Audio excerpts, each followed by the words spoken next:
Boer goat is actually a meat goat breed from South Africa, although today it is available in almost all countries around the world.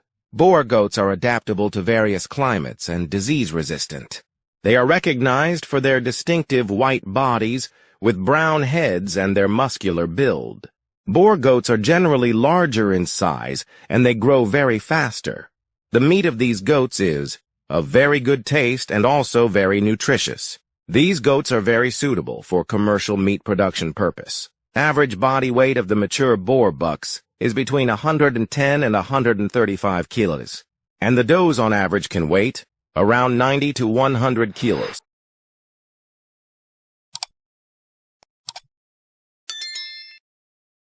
Boer goats reach sexual maturity early and typically produce twins, boosting herd growth. They give birth 3 times in every 2 years.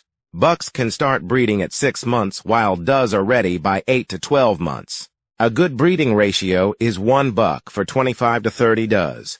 Gestation period is about 5 months. Conception is usually confirmed between 42 and 82 days after parturition. Crossbreeding of Boer goat with other relatively low-quality goat breeds is produce high-quality and very productive kids.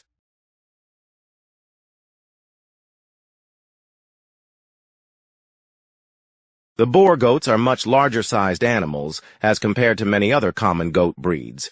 Generally 12 to 15 square feet housing space per goat will be enough. And if you raise these goats in stall-fed system, then you will need to arrange about 25 to 30 square feet playing space for each goat. Ensure good ventilation system inside the house, and try to make the house very comfortable for the goats.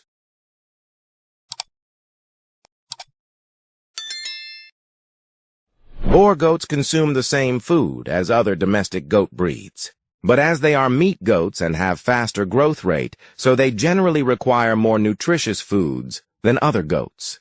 They generally love to eat leaves, green grasses, and grains. But supplementary feeds is a must for better growth, and it's a mandatory for commercial production. And for commercial production purpose, you also have to provide your goats with vitamins and mineral premix. Along with providing your goats with quality feeds, always provide them sufficient amount of clean and fresh water. Keep the breeding bucks separated from the flocks and take extra care of them. Also, keep the pregnant and nursing does separated from the flock, and they also require special caring.